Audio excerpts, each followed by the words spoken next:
Hello guys, nandito tayo ngayon sa Bidura dito sa May Erinville.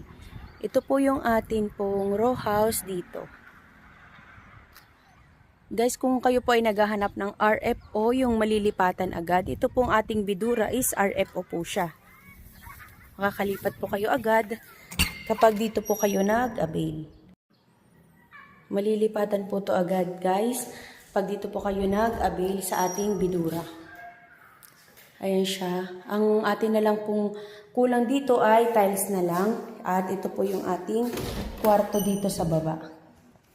Ayan, di ba? Ang ganda niyan guys pag pina-tiles. Pag gusto nyo ay maliit lang na bahay, ito po si Bidura. Perfect. Kahit maliit siya guys, dalawa na yung kwarto nito. Tingnan nyo. O, di ba? Dalawa na yung kwarto niya. Na-maximize nila yung space. At mayroon na rin po siyang CR guys. Ayan, ang kanyang CR.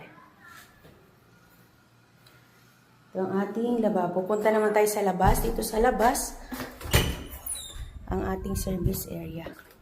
Pwede niyo yan ipabakuran or gawin yung sampayan. Ayan siya guys.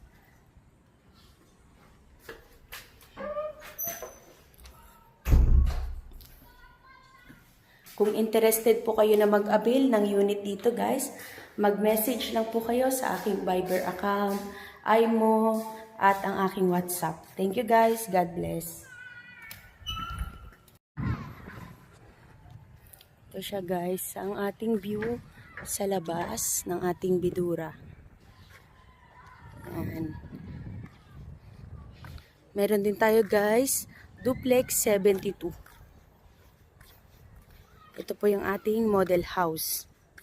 So, ito po yung kaibahan niya sa Erinville. Pero, duplex din po siya. Tara guys, pasukin natin ang ating model house. Ito yung ating parking. Pasok naman tayo sa ating model house. Okay. Ito siya guys. Diba? Sobrang luwag din niya. At ito po yung ating CR.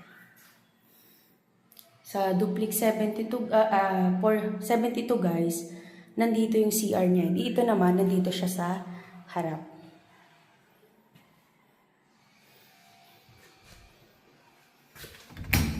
Ito yung ating service area.